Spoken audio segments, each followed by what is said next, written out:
Trent Hidlay, welcome to the podcast.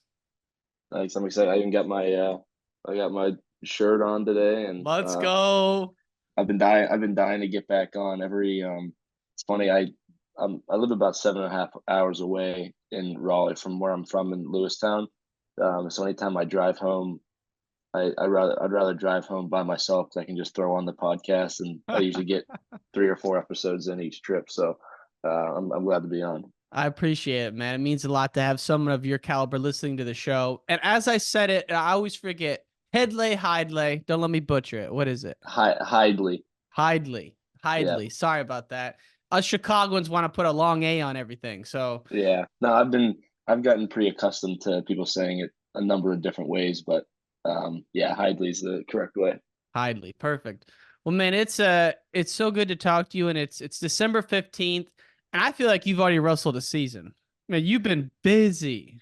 Yeah. I was sorry, I was joking with my coaches after Cliff Keen. I was like, I feel like I've probably wrestled more matches than anybody in the country, and I'm in my sixth year. So yeah, I'm 12-0, I think, in collegiate wrestling, and then you add in the Farrell, which was 5 matches in one day. It's been a lot of wrestling from November 1 till now, but I feel really good. So just take the recovery time when I get it and get back to training when I can, and do some more matches before Christmas. But yeah, I've definitely wrestled a lot of matches Dude. here early this year. Well, you're up in weight from last year, right? Yep, That has to help a ton. it has been helping a lot. I think in terms of just the mental capacity I have for enjoying my training, and recovering has been a lot easier this year. I'm not spending nearly as much time focusing on getting down to weight, or doing the extra cardio sessions, and definitely my body's feeling better. But mentally, I feel a lot more refreshed. Going into practice, not having that burden of trying to Oh. get 10 pounds off every day, it feels really good. And so what? So freestyle weights, I always get a little confused. College weight, you're 197, right? Yeah. What's the freestyle weight? Freestyle is 86 kilos, which is it's like 189.6. Okay. It helped me out a little bit at the Farrell because it was plus 2 kilos, because it was kind of like all the international ranking series usually will give you 2 kilos for the weigh-in. So it was 194 for that. So I wrestled Army Thursday night at 197. I tried to get a little bit lighter, and then left for New York City the next day and got down the weight, which was not 194 on Saturday for the Farrell, and then competed there. So it was a bit of a it was a little bit of a challenge. You weigh in at a weight, and then you have to get 3 pounds lighter, but it was fine. I'm not having to lose a whole lot of weight for it. I think 189 might have been a little tough, but I probably would have figured out how to do it. Did you still have like a celebratory dinner after the win against Army on Thursday, or did you start that Well, it night? was funny because I after my match, the team room that we were in, like in the locker room at West Point, for some reason was like really hot. It was probably like 85 degrees. So after my match, I put on all my stuff and I just went back to the room, and I was like working out, and they had like um they had dinner for us there for after the match to grab. It was like build your own Chipotle bowl or whatever. So Mm-hmm. that's sitting in the locker room while I'm doing like jumping jacks and jumping rope in the locker room with all the food beside me. It's just like one of those crazy things that you find yourself doing in the sport of wrestling that is just kind of weird. But yeah, I was there getting weight off in the hot locker room while the the mounds of Chipotle food is sitting there for the guys to take afterwards. Dude, I'm so hungry right now. I'm just dreaming of that. I've been Yeah, doing well, it was this. funny too because we had 2 duels in Albany the next day for the team.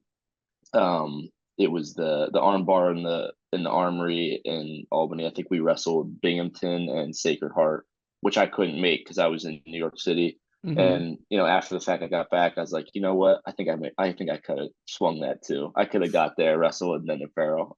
Dude, That fully joking, of course. I that'd be wouldn't have been able to do that, crazy. but So who'd you that go would to have New made York with that on would have made the Friday? story even better. What were you saying? What coach did you go to New York with on Friday? Or did you go solo? Uh, Tariq Wilson was there with us because we had all of our coaches on staff went to Albany with the team, and then Tariq who's like our one of our volunteer assistants. He flew up and he was with me on Saturday for the Farrell. Dude, what a day he witnessed. Man. Dude, that Yeah, well, was crazy. Tariq's been having has been on a hot streak. He went over to the U23s with Isaac Trumbull, and he won a world title. And then I went to the Farrell and I won. So he's undefeated in his freestyle coaching career. Wow, he's got the touch. Yeah. Now, outside of, and for folks who haven't watched some of your matches at the Bill Farrell, the match against Kinchazi in the semis, that was absolutely crazy. He's an Olympic silver medalist. And then in the finals, you wrestled Derringer. Yep. I haven't watched that one. How'd that one go? Um, if you really like the semifinal match, you're probably gonna hate the final match. It was it was probably the complete opposite. It was 2-1. I got a point on a step out early and then a point on the shot clock later.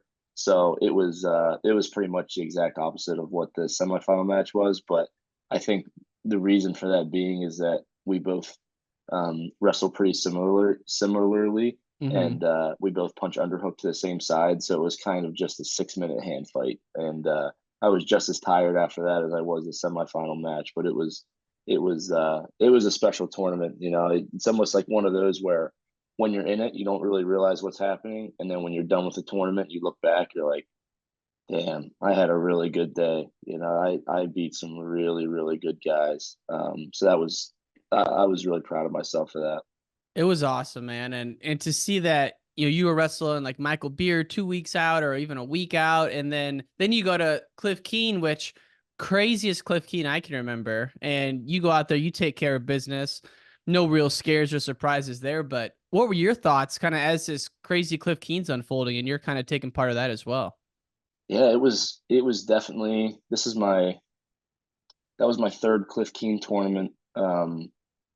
My first year got or they didn't have it the year after the COVID stuff, but this was definitely the hardest year of it for sure.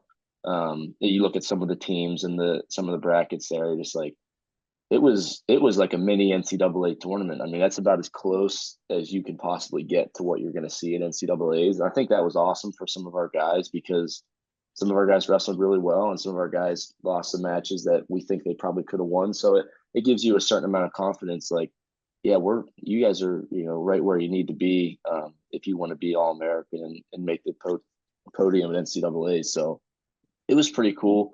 You know, anytime you're in Vegas, it's kind of interesting because you're walking through the casino with smoke being blown in your face and all the dings and people gambling 24/7. So you're like trying to get focused while also it's kind of like a comedy show the whole time. But it was fun. I wrestled some really good guys, and I definitely needed a little bit of a break after that tournament. I'd been, like you said, I'd been wrestling a lot, and my body was definitely feeling it, but I was able to compete pretty well, which was cool. Are you guys doing collegiate duels? Yeah, we actually head out to Nashville tomorrow. Um, it was originally, I think, supposed to be like last year. It was a two duels the first day, and then one crossover duel the second day. And this year it's all three duels in one day. So Hmm. we're not wrestling till Tuesday, but we're gonna get out to Nashville and give us a little bit of time to enjoy the trip a little bit, see what Nashville has to offer. But we wrestle Lock Haven, Northern Iowa, and Ohio State. So we'll have three really good duels before Christmas, and after that we'll get some time to relax a little bit. But I'm looking forward to those duels for sure. And Parker's at 84 this year, right? Yes, yeah, Damn it. That would be a good one, man. I'm thinking like, all right, what are the matchups? That's cool. You guys are doing so much travel. I mean, you talk about two places where you can have exponentially more fun if you're having a few pops and having a few nights out, Vegas and Nashville. But yeah. you guys still have It's fun, man. it's cool though because I think with Nashville, especially with me not having to cut as much weight, I can kind of soak in the experience a little bit more and like not just sit in my hotel room and be a hermit. But so like Saturday, a few of us got tickets to go to the Grand Ole Opry. So Nice. that'll be pretty cool. Yeah. I don't really know the people playing, but it's like that's a cool experience. And I think we'll do like Top Golf or something as a team Sunday night. So we'll be able to have a good trip, kind of like a mini vacation in a way. And then, when Monday comes around, get serious and get ready to wrestle. But we have a great team. Our guys are really focused, and when it's time to compete, they compete really hard. So, I think we kind of almost came into the year like I wouldn't say underrated because we were pretty high in the rankings, but like I think people are now starting to catch on. Like we have 7 or 8 guys that could place in the national tournament, which is a really special thing. So, Yeah. and that's a long time away, but it's cool to do these experiences and go to these different places, and share them with your teammates. Well, I think back to just anytime you travel with the guys, whether it's like for us, it was a 2 hour drive to Chicago. We stayed at the Marriott. Like that was a big deal on the high school scene, and everyone was closer because of that. And so I imagine at your guys' level, when you're going to Vegas for a couple days, you're going to Tennessee for a week, like that's a lot of bonding time. And the teams that aren't doing some of those trips, they're missing out on that a little bit. Oh yeah, no, I think if you ask anybody in the sport, some of your most memorable times from wrestling come from just some of the things you get into with your teammates or some of the conversations and jokes that you're able to crack on, a long bus ride or, sitting in the airport or, I think those things bring out, the best in everybody. Cause everyone's kind of going through it. Like nobody really loves to travel, especially when you're like losing weight and getting down Oh, the weight. But the fact that you're doing it together, it makes it kind of special. So you're right. I think those are really special moments that I'm trying to soak up as much as I can. It's my last year of college wrestling, so I'm really just trying to make the most of it and appreciate even the little moments like that. yeah, no, for sure. It's cool to think about all the it just it's hard to I guess it's hard to imagine you're done because I feel like you guys have been such a staple. And then I also think, man, it's kind of crazy that your brother left. Was that a shock to you and that you're going through it kind of solo this year? But did you know he was going to be moving out and taking another job somewhere? I wouldn't say necessarily a shock. I think after he had come back to wrestle at the U.S. Open, I think he wanted to give himself another shot at it, and I didn't have necessarily the results that he wanted to. And I think he just was really excited to get into coaching and kind of Yeah. start that next chapter of things. He has so much knowledge to give to other people, and he's a great leader. So it's a perfect fit for him.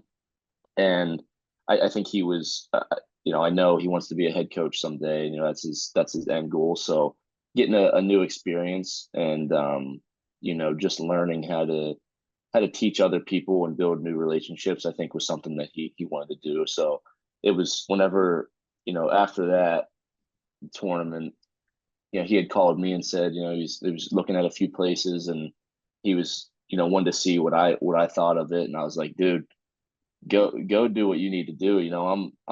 I'm 24 at this point. I'm in my 6th year. I'm not going anywhere. This is Yeah. I'm finishing out. My last year. Like you got to go take care of yourself and do what you want to do. He's been kind of guiding me my whole life, and not that he still isn't, but I was like, dude, it's time for you to be selfish for yourself and take care of yourself and give yourself a new opportunity. So I think he's enjoying it a lot. It's like any new position or job, it comes with some challenges and some some foreign territory, but I know he's going to be learning a lot from it. Oh, for sure. It's anytime you go from like that first job to the next job, you're always kind of comparing it a little bit to like, all right, this is how we used to do things. This is how these guys are doing it. You pick up some new things. And just like when you go to college for the first time, there's a lot of growth when getting out of that initial kind of initial gig. So yeah, it's cool he's out there, and I can imagine he's gonna be one of the best coaches in the game in no time. Just how dedicated and disciplined he was. Yeah, he puts a lot into it. He's one of the more passionate people I've ever been around, and if you have, it's cool because he's pretty versatile in the fact that he can wrestle with a 125 guy and he can also wrestle with a heavyweight and beat up everybody on the team. I've always been kind of amazed at like how strong he is as a wrestler. Like even when he was wrestling 157 and I was wrestling 184, like you would think like, oh yeah, like yeah, he's a little older, he's got some more experience, but like dude, you got some weight, you should be able to handle him. But no, I never went like that. He could whoop my butt from whether I had 40 pounds on him or we were the same weight, and I've seen him do it to heavyweights and 197 guys. Really? He's a versatile coach where he can wrestle with anybody, but he also has a lot to teach the people too. Have you ever been able to lay it on him, or he's never crossed that barrier yet? I think laying on him probably not. I think there actually is maybe one time where I really put it on him, and it was leading up to um leading up to the U23 World Championships. I kind of had a funny school schedule, so we had one of my one credit classes I had to take for my master's program. It was like a 3 day seminar workshop with all the people in my program, and it started at like 7 a.m. and it would go till 3 each day. And we were training for this U23, so we were trying to get like a kind of a mock weekend because it was the weekend before I left. So I was trying to get as many matches in as I could and kind of give myself a feel for what it would be like. So we had to come in at like 5 a.m. and we got warmed up, and it was just me, him, and Coach Adam Hall was in there, and we wrestled a match. And I think by like the second period, I started like really stringing some takedowns together, probably because it was 5:30 in the morning. Mm. But I was also wrestling really, really well leading up to that. So that's probably the one time where I beat him up pretty good. And I remember after he's like, "Well, I think you're ready." So that was pretty cool. You know, I was doing my best wrestling, and you know, I scored some good takedowns on him. So that was a little bit of payback for years and years of punishment I've taken. Man, I can't even imagine some of the battles you guys have had. When did you go to U23s? It was last year. So Okay, um 22. yeah, 22. I got silver, um wrestled Iran round one, and then it was crazy how quick I didn't realize how quick the turnaround was at those tournaments. So it was like we weighed in, I saw I had Iran round one. I was like, all right, this is Okay. what I wanted. You know, I want the Okay. best guys right off the bat. And he had gotten second the year before, so he was one of the better guys in the weight classes. So I was like, well, this gives me a good, you know, a litmus test here. If I beat him, you know I can run through this tournament. So I wrestled him, and then like it was a crazy, kind of a bit of a crazy match. I went down 6-0 right away, and then I just strung together takedowns, and I knew I had him really tired, so I was just kind of smelled blood in the water, and just went after him and ended up beating him up pretty good. Uh, and the crowd's going crazy. So that was pretty cool. And I was like, wow, that was only the first round. That was only the first round matchup. I still got, you know, a lot of wrestling to do. Wow. And How'd you the go underhook back battle to go in that one? I think of you versus Iran. I'm thinking just underhook city, baby. it essentially was, you know, he kind of got to my legs early and took me down, got a turn, took me down again. And I knew he had really good like gut wrenches on top. And at that point, you know, looking back on the match, if I would have got taken down again and he would have gutted me, it would have been over. So I was like, but I wasn't really even thinking that. I was just like, just get on his head, just punch underhooks, get to a score, and then just go from there. So kind of got a little bit of a flow state and just blacked out a little bit and just wrestled as hard as I could and ended up getting some takedowns and winning. And then you cool down a little bit and like you're up in 20 minutes again or 30 minutes or whatever it is. So I went outside and just got some fresh air. And then I wrestled, I want to say it was Kyrgyzstan maybe. Um, and it's crazy how different of a feel those guys get. Like you don't wrestle anybody in the states that's even remotely close to what, you know, Kazakhstan, Iran, Kyrgyzstan.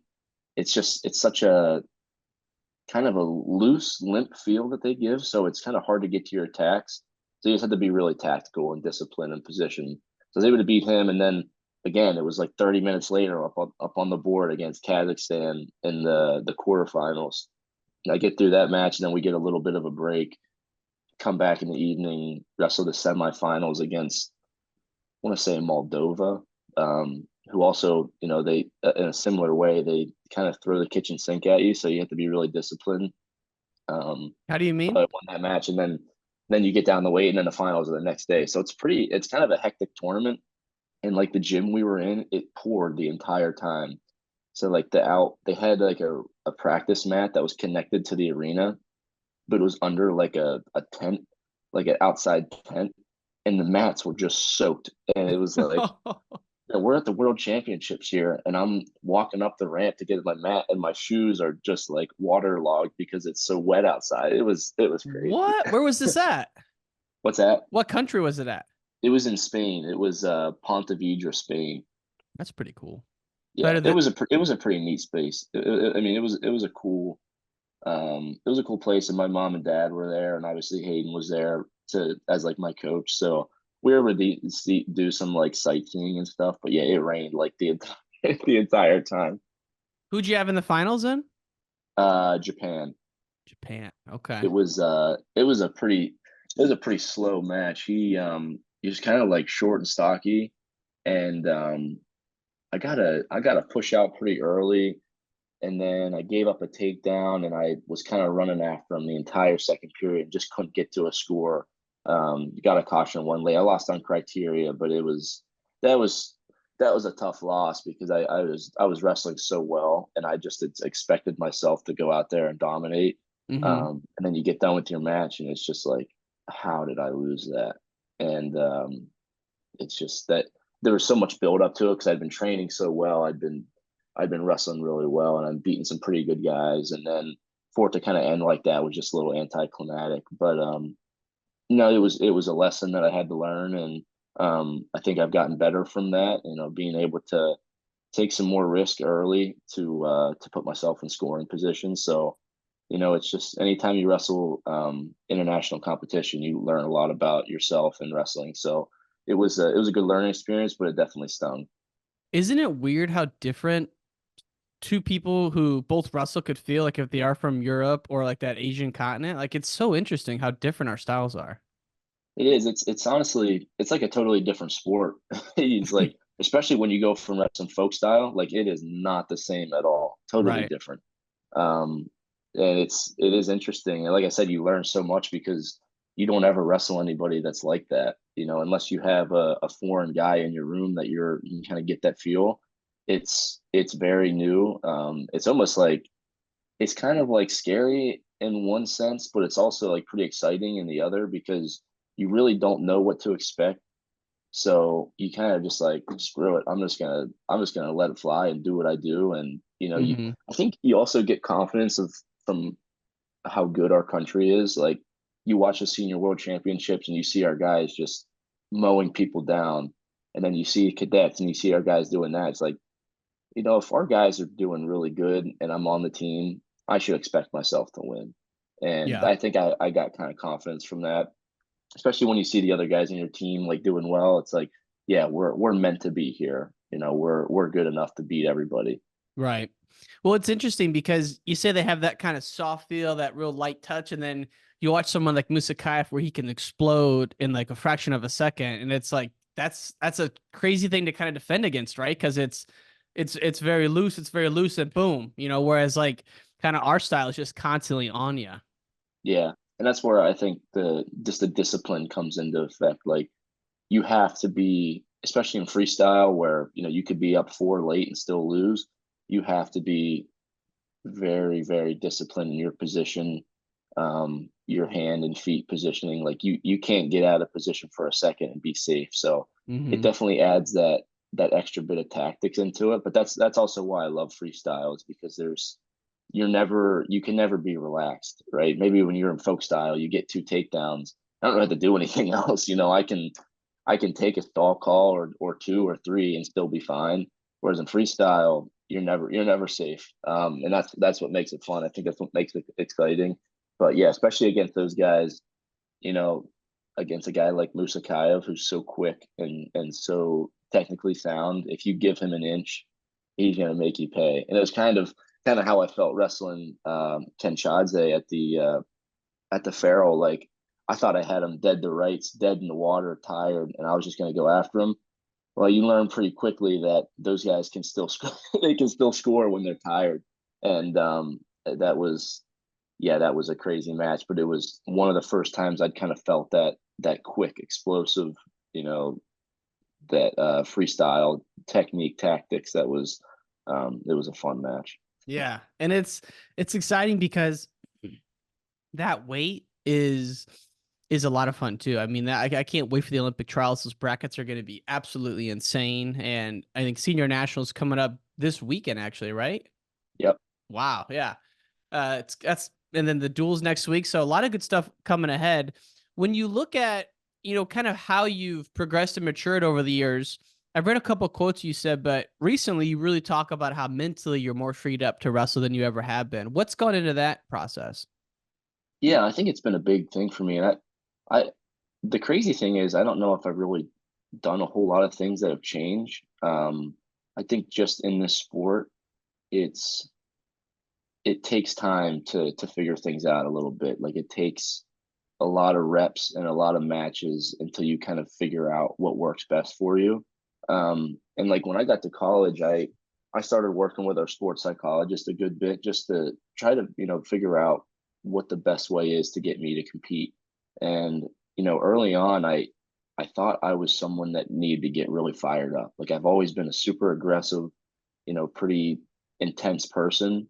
What was happening is I was getting so intense and I was getting so hyped up that I was spending a lot of energy just in my pre-match routine, and I'd get out there and I'd get tired and be like, I don't know why I'm feeling like this. Like I train I train at a way harder pace than this, and I don't really have enough left at the end of matches.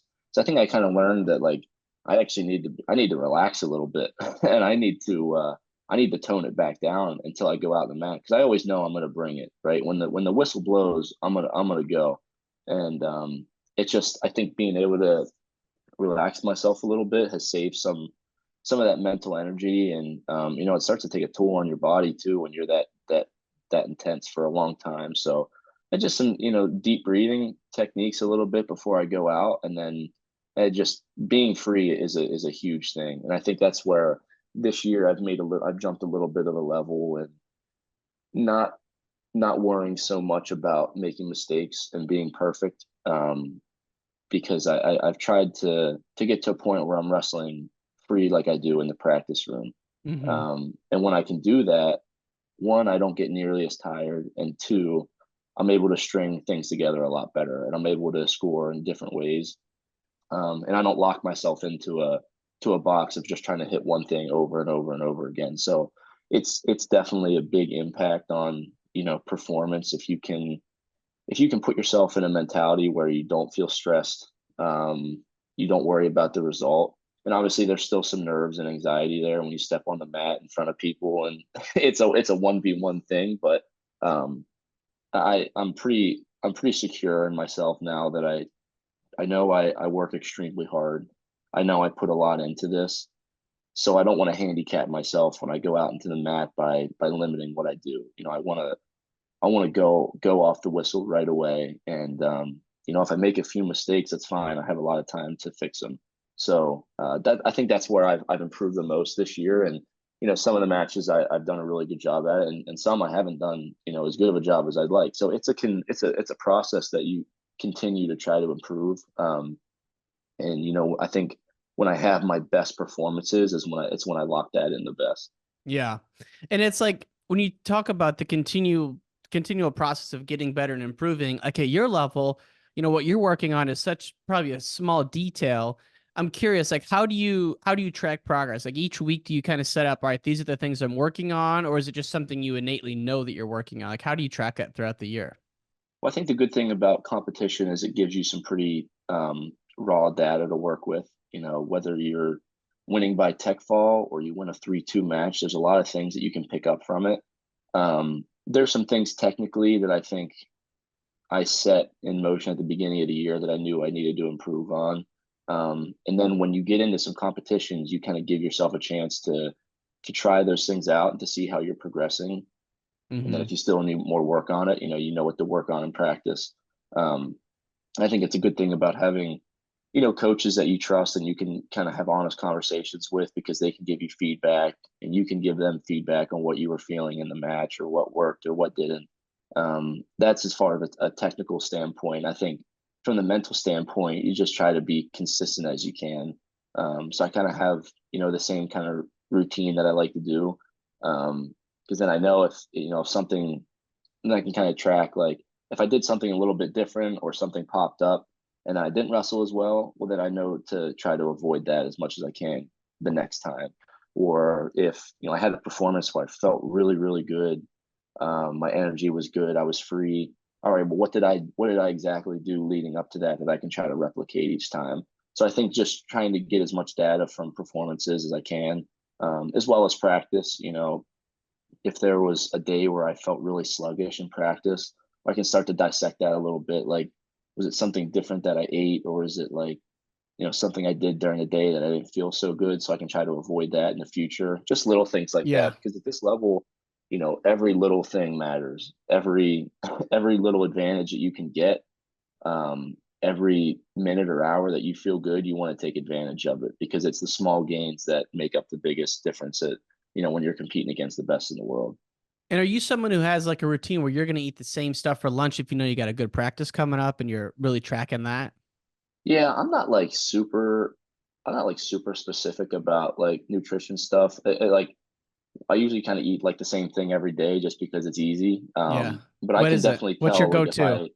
I eat something crazy and then I go into practice and I don't feel good, like, well, yeah, you kind of deserve that. Man, it's funny. It's such a difference when people are cutting and not cutting. I'm sure you're still cutting, a few. Probably more than most people would consider a few, but yeah, it's you can just tell it's people are walking around looser, they're more free, they're enjoying it more. And you talk about earlier, your coaches kind of help push you on the track and tell you what you need to work on. I think about great college coaches, Pat Popolizio, and what he's done at NC State, absolutely amazing. And one of the things I heard you say in the past is you went on a recruiting trip there, and maybe it was your brother, but I think it was you. And they would just talk about the mentality of the program, and this is what the standards are going to be. How would you describe like the philosophy or the mentality of the NC State program and some of the things that you kind of had to learn early on? Yeah, I think just from the standpoint of being a competitor, it's everything you could dream of. Um, it's I think NC State is a school that it's not in, a hotbed of wrestling like Pennsylvania or, one of those top states that I'm kind of used to. So it's like a little bit of a different mentality, I think, because in the back of your mind, like, we probably shouldn't be this good, and there's a reason that we are this good, and it's because of the philosophy of the training that we do, not backing down to anybody and just expecting a lot out of yourself. It's the thing that Coach Popolizio has done such a good job of is getting the most out of guys. And when you get to campus, it's right down to work. Don't, just because you're not a heralded recruit, or you're not the strongest or fastest guy, that doesn't give anybody else the right to be better than you. So I think that's just it's really motivating. When you step into the college wrestling scene, you have just as good an opportunity to win a national title as anybody else does. So when you believe that, it belongs to you, that's a really, pivotal change in your life. You don't have to worry about, whether you're good enough. It's up to you to make that decision for yourself. And I think when you get 20 to 30 guys training like that, you start to see really big jumps. And early on, when he took over the program, it was pretty bottom of the barrel, and he had to fix a lot of the culture and just lifestyle changes there. And now at this point, like, you don't really have to worry about that as much, so you can kind of train a little smarter. Like, you don't have to send guys down to the track 4 days out of the week to get that out of them. Like, we have really serious guys there, and we can start to train to win at a really high level. So I think the way that he's transformed the program has been really cool. He has his special ways that he does things, and it's been really successful. And I think just supporting us by putting together a coaching staff that is well rounded and can connect with a lot of different people and recruit well. It's been really big for the program. Like I said, we're at a point now where we're a high level program. We can train like that to try to chase down some of the teams that are ahead of us, and we're the second best team in the country right now. And it Let's go. Let's go. yeah, I know, Let's it's cool to go. think about, right? And that, obviously, the rankings don't mean anything right now, and it's how you perform at the end of the year. And so that's what our goal is, peaking at the end of March, and being one of the top teams in the country. Well, let's make sure the AD knows that, because if the football team was number 2 in the country, we'd all know about it, right? So it's like that's a big deal to Yeah. have NC State number 2 in the country. How long had Pat been there when your brother got there? He, I'm pretty sure Pat started in, don't quote me on this, but I want to say 2012 maybe, Okay. um, or 2013. I think he was there for like 4 years, I think, before Hayden got there. So he had kind of, you know, gotten to that kind of big change in the program, and they were actually, they were. See, when Hayden was a senior in high school, I remember watching the duel with him. It was the year that they beat Oklahoma State and Iowa at both Gallagher, Iowa, and Carver Hawkeye. So they finished up as like the second best duel. They had one loss to Virginia Tech, but they they were really really good as a dual team, and they didn't have the best performance in NCAA's, but they kind of put the country on notice a little bit of like, wow, this team's this team's really good. And then Hayden had went there and they, redshirted his first year, and then they got fourth as a team his redshirt freshman year. So things were starting to come together at that point whenever Hayden joined. Yeah.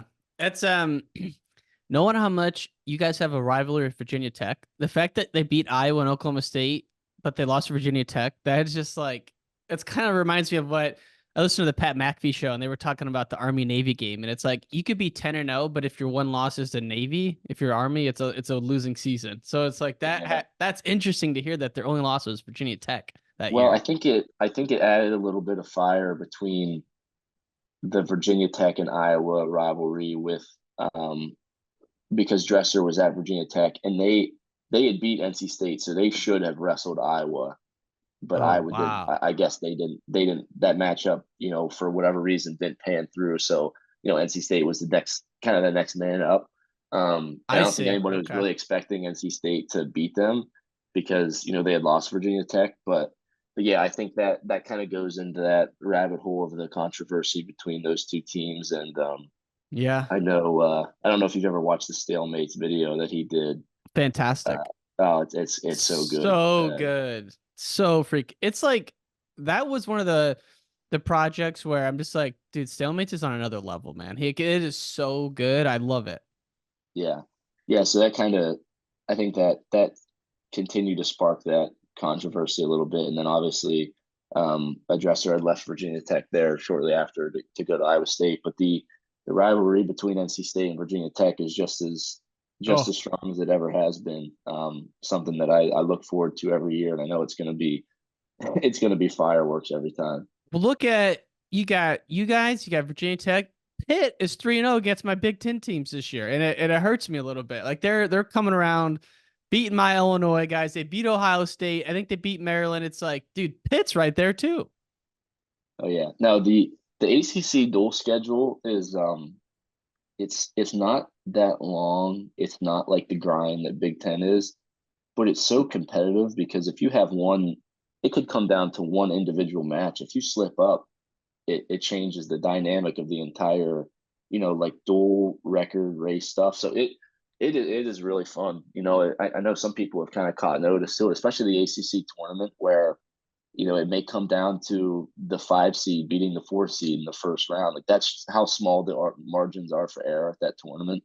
Um, but it's been really cool to kind of see the ACC grow a lot. Obviously, us and Virginia Tech have been kind of towards the top, but then Pitt is always really good dual team, and they always have really good guys, and UNC as well. Like Oh, it's definitely. you had those 4 teams, and then Virginia always has some pretty talented guys. So it makes it really fun, and because there's only 6 teams, you see you see everybody a lot, and usually by the end of usually I think after the coaches have wrestled each other 3 or 4 times, by the time it like comes to NCAA's, they're probably so relieved that they don't have to be in the same room as each other. Uh, but True. it's a competitive conference, and it'll be kind of interesting to see how things change with Stanford coming in next year. Not Oh something yeah. that I'll have to really experience, but it'll be cool to see how that kind of plays in. Yeah, especially UNC getting Rob Cole. Like the some of the head coaches in the ACC are like Hall of Famers, first ballot. Yeah. Roby, Pat Papalizio, obviously, even Gavin. So, yeah, it's exciting, man. But when I look at you, it's like your trajectory and kind of your main opposition, to me, it always seems like it comes down to Aaron Brooks, whether it's at Fargo, whether it's at, every year in college. So is it to the point now where you kind of got like that Rocky mentality where it's like you're training for Brooks, or are you kind of keeping it open and just looking at everybody? Or is it to the point where like, yeah, you got to focus on Brooks and what he's doing? Yeah, I think there's definitely a little bit of that. You like you said, you look back at even dating back to high school, the Fargo finals, and then my freshman year losing in the NCAA finals to him, and then the past 2 years I've lost in the semis. So, he really has been kind of like the one guy that's been in my way, especially in college. So I think there is a little bit of that, and that played a little bit in my role to go up to 197.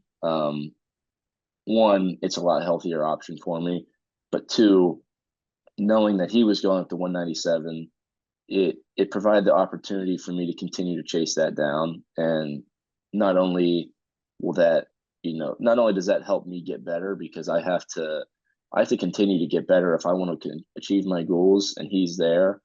I know I have to jump another level in order to get to where I want to be at. And I think just secondly, just the mentality of it, like I know that he's kind of gotten in my way, and that's a match that I want to get, and I know I can get. So it's a good opportunity for me. This is my last year in college, and I have post collegiate goals as well, and I think it's only going to help me get to where I want to be if I can train at that level to compete with someone at the level that Brooks is. Then it's gonna help me not only this year, but following years as well. So yeah, there's a little bit I think of that as kind of having him as my main focus on who to train for. But the good part about wrestling is that there's 20 other guys that are really really good. So Yeah.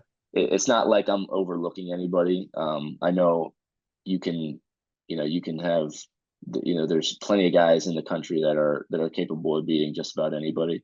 So that's what makes college wrestling so special, is that you have to be on your A game every time, or someone's going to knock you off.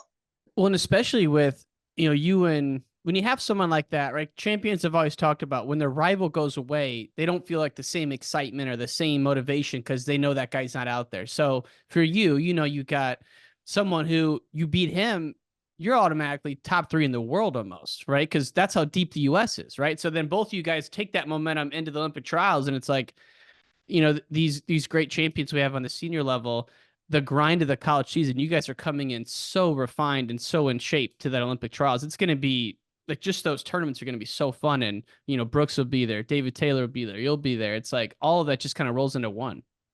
Yeah, no, it'll be exciting, and it is crazy with you go through the entire college season, you finish in March, and then it's like you get maybe a few days, and you're like, well, I guess we better we better get ready for the Olympic trials. It's going to be even harder and higher level guys. So I think that's a good thing, because it gets you back to it doesn't if you don't achieve your goals, you kind of get right back to it a little quicker.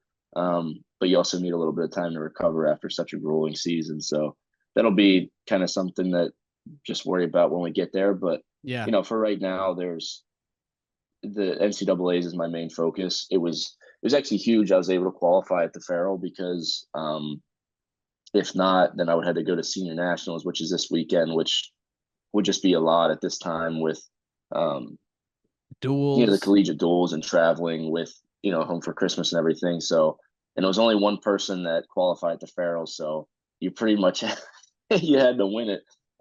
Let's So I go. don't know, maybe that was a good pressure for me to have, but yeah, I was glad to qualify there, and take care of business there, and put myself in the Olympic trials against.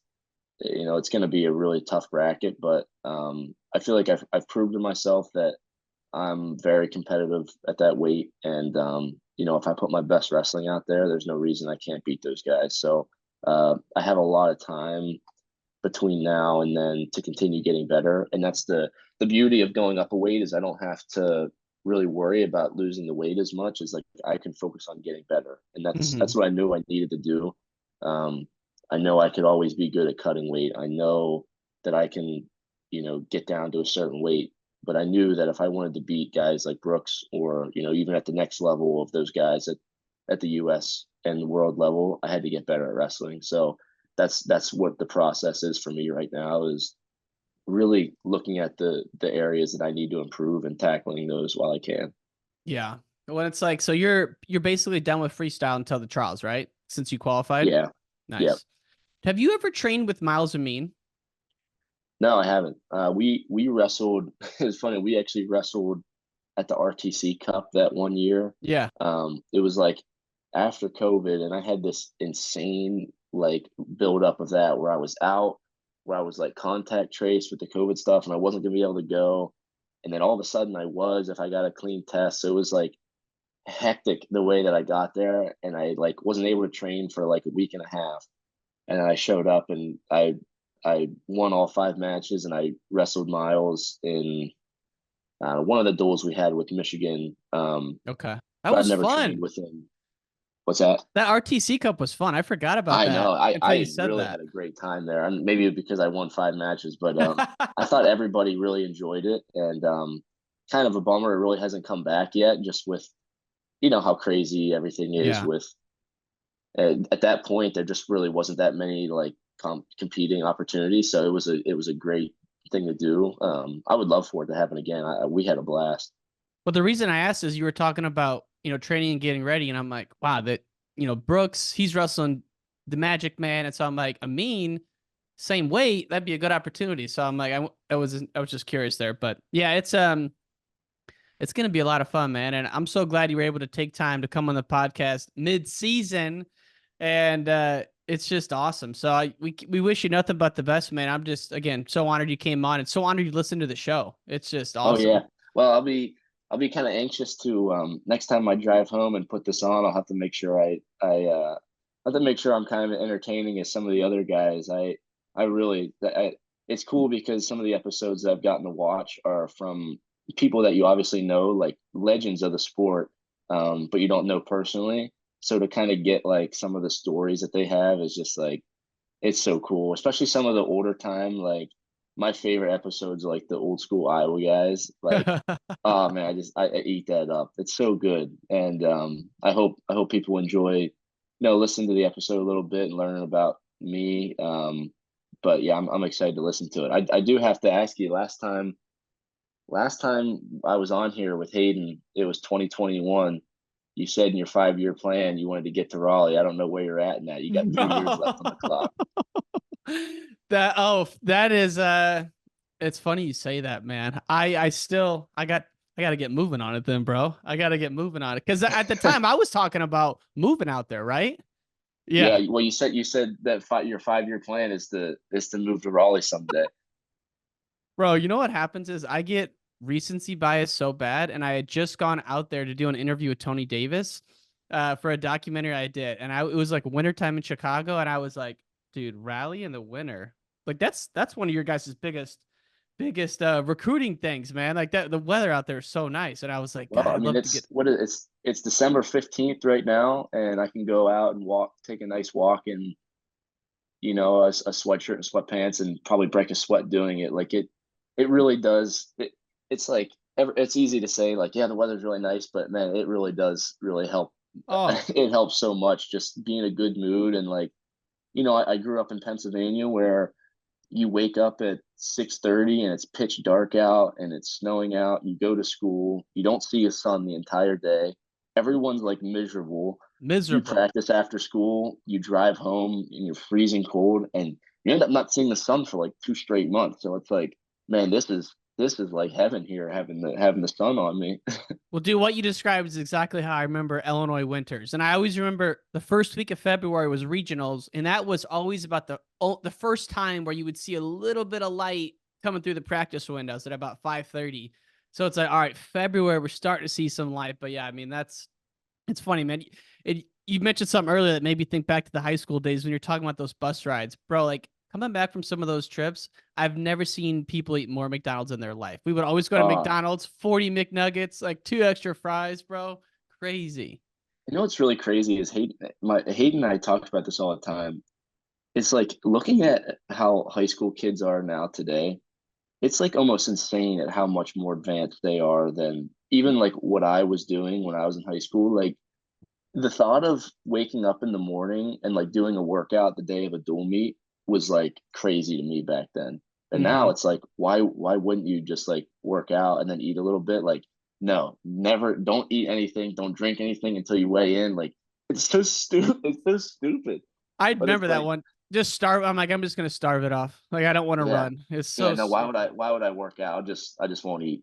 It's so dumb, but Dude, it's kids are funny. like Like when little you get adults now. yeah, it's like when you get to college, you're like, wow, this starts to make a lot of sense. You know, why didn't I figure it? But you know, you're young, and Oh, I think it's cool that like guys now, like these high school kids now, like I said, they're exposed to such a high level, and not that I wasn't, but it's even different now with like the access to RTCs and stuff. no, it's Like you crazy. can see how the best in the world are training, so you're able to emulate that a little bit. Yeah, McDonald's was like after every dual meet, you like go with your friends to get a few burgers before you go to bed. It's like Oh man, crazy. Shamrock Shake, McRibs. Now Yeah, talking about high school, now that we're in this era of great high school wrestlers.